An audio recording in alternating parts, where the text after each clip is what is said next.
Mr. Chairman, and first I want to acknowledge the work of Congressman Pat Meehan for his work in the House, and observe that it is actually fairly likely that a bipartisan measure, a bipartisan bill in the House identical to this provision will pass the House today on a bipartisan vote. That is at least my understanding. I also want to thank Senator Kirk for his long-standing work on this issue and for his support on this amendment.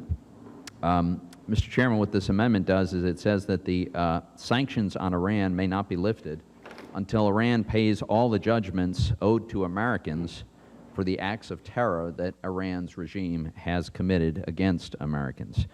So specifically, it requires the President to certify that American victims who've endured various tragedies at the hands of this Iranian regime have been compensated before the President can lift the sanctions. It would apply to any judgments awarded to Americans between April 1996 and 2015. And let's remember, these are judgments that have been awarded by bona fide, legitimate U.S. federal Article III courts.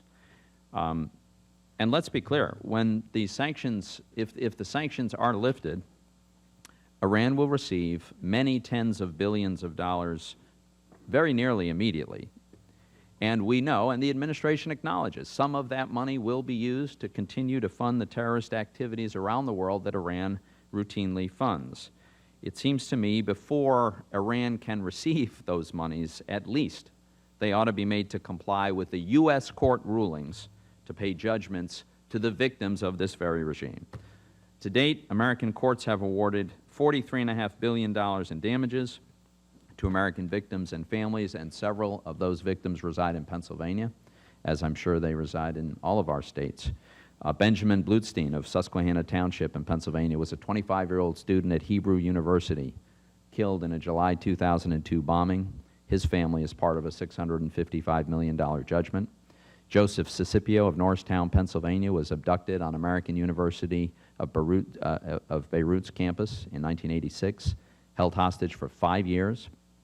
He received a $91 million judgment.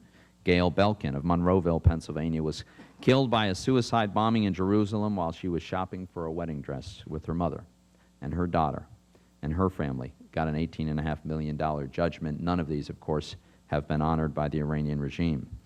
And after all, we know that Iran is the most active state sponsor of terrorism in the world, has taken American hostages, killed Americans in Iraq, Afghanistan, Beirut, around the world. So the question, it seems to me, is since money is fungible, after all, should sanction money be available to the Iranian regime to fund more terrorism and a nuclear program, or should it at least first be used to ensure that Americans with legitimate court judgments against this regime receive the compensation that the Iranian regime owes them? And that's what this amendment would do, Mr. Chairman.